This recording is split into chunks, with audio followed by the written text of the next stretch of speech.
খারাপ। এই যে বেলসার রিপোর্ট ফুটবল এটার ভিতরে 15 মিলিয়ন ফলোয়ার, 15 মিলিয়ন ফলোয়ার ওদের স্পেনিশ পেজ, আবার ভেরিফাই, আবার হচ্ছে গিয়ে ভেরিফাই।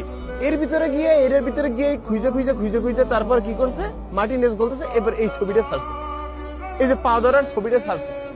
এখন এই ছবিটা ছাড়ে কিন্তু মানুষকে ভুল বুঝানো হইতেছে যে আর্জেন্টিনা গোল দিতে পারে না 90 মিনিটের মাথায় গিয়া, মানে 80 মিনিটের পর লাস্ট 10 মিনিটে মানে 88 মিনিটে গিয়া গোল দিছে, সে সময় গোল দিতে পারে না, পাও ধরে তারপর বলছে যে ভাই আমাদেরকে একটা গোল দিতে দে, এরকম আকুতি বিনতি করে তারপর তারা হচ্ছে গিয়ে ই করছে। আসলে কি ঘটনা কি সেটা?